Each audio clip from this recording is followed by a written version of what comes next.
കഴിഞ്ഞ ഏതാനും കുറച്ച് മാസങ്ങളായിട്ട് നമുക്കറിയാം അന്താരാഷ്ട്ര വ്യാപാര രംഗത്തൊക്കെ പുതിയ പുതിയ മാറ്റങ്ങളും പുതിയ പുതിയ ഓരോ ട്രെൻഡുകളൊക്കെ വരുന്നതായിട്ട് നമുക്ക് കാണാൻ പറ്റും. അതുപോലെ ബ്രിക്സ് കറൻസി വരാൻ പോകുന്നു എന്നും ഇപ്പൊ ഡോളർ ഇടിഞ്ഞു പോകുമെന്നും അതിന്റെ പ്രാധാന്യം കുറയുമെന്നൊക്കെ വളരെ ഓരോ പ്രചാരണങ്ങൾ നടക്കുന്നുണ്ട്.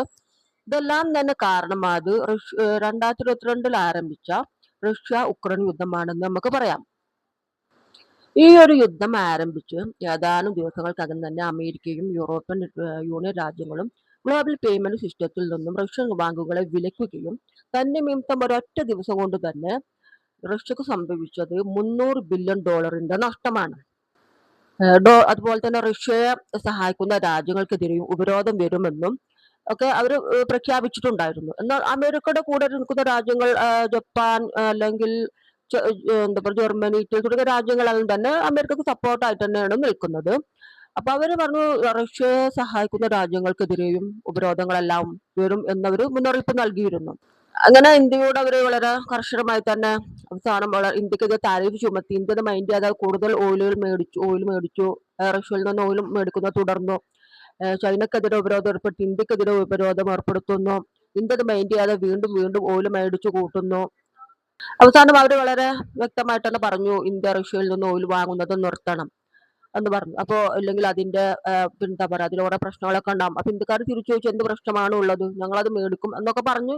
വീണ്ടും ഇന്ത്യ പിന്നെ നമ്മൾ കേട്ടതാണ് ഇന്ത്യയുടെ വിദേശകാര്യമന്ത്രി ഡോക്ടർ ജയശങ്കർ റഷ്യയിൽ വെച്ചിട്ട് പറഞ്ഞു, നമ്മൾ കേട്ടതാണ് റഷ്യയിൽ നിന്ന് ഏറ്റവും കൂടുതൽ ഓയിൽ മേടിക്കുന്നത് ചൈനയാണ്, ഗ്യാസ് മേടിക്കുന്നത് യൂറോപ്യൻ യൂണിയനാണ്, നമ്മൾ രണ്ടാം സ്ഥാനത്തേ ഉള്ളൂ ഓയിൽ മേടിക്കുന്നു, എന്നിട്ടും ഞങ്ങൾക്കെതിരെ മാത്രം ഉപരോധമാണ്, ഇതെന്താന്ന് ഞങ്ങൾക്കും അറിയില്ല എന്നൊക്കെ അദ്ദേഹം പറഞ്ഞ് നമ്മൾ കേട്ടിട്ടുള്ളതാണ്. നമുക്കറിയാം ഇന്ത്യ എന്ന് പറയുന്നത് ഇത്രയും വലിയ ഇന്നത്തെ കാലത്ത് വളരെ എന്താ പെട്ടെന്ന് വളർന്ന് വികസിക്കുന്ന ഒരു എക്കണോമിയാണ്. 1.4 ബില്യൺ ജനങ്ങൾ ഇവിടെ ജീവിക്കുന്നു. ന്യൂക്ലിയർ പവർ ആണ്. ഇങ്ങനത്തെ ഒരു രാജ്യത്തിന് സ്വന്തം ഇത്രയും ജനങ്ങളുള്ള ഒരു അതിന് സ്വന്തം താല്പര്യം നോക്കിയല്ലേ പറ്റുള്ളൂ.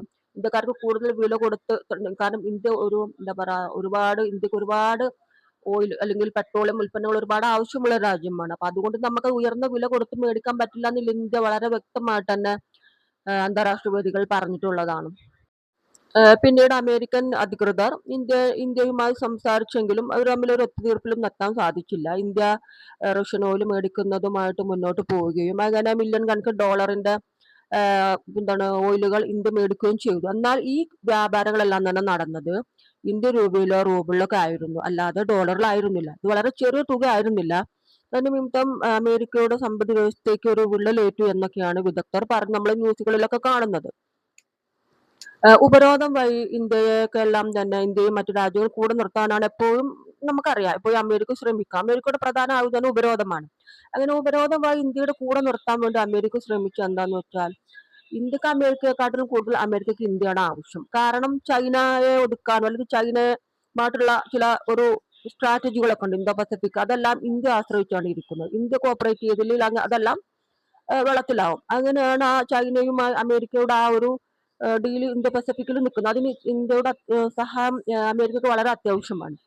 അപ്പൊ ഇങ്ങനെ ഒരു സിറ്റുവേഷൻ നിൽക്കുമ്പോൾ ഉപരോധം വഴി ഇന്ത്യ കൂടെ നിർത്താൻ വേണ്ടിയിട്ട് അമേരിക്ക കുറച്ച് ബലം പ്രയോഗിച്ചെങ്കിലും അത് വിപരീത ഫലമാണ് ഉണ്ടായത്.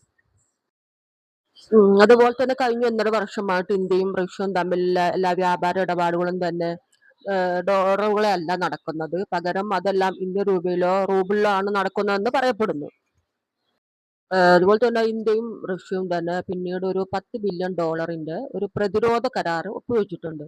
ഇത് പ്രകാരം ഈ കരാർ പ്രകാരമുള്ള എല്ലാ കാര്യങ്ങളും, അത് മിസൈൽ സിസ്റ്റംസ് അതുപോലെ തന്നെ ന്യൂക്ലിയർ സബ്മറൈൻ തുടങ്ങിയ എല്ലാ കാര്യങ്ങളും നടക്കുന്നത് ഇന്ത്യൻ രൂപയിലോ ഡോളറിലോ ഒക്കെ ആയിരിക്കും, അല്ലാതെ ഡോളറിലായിരിക്കില്ല അതെല്ലാം നടക്കാൻ പോകുന്നത്.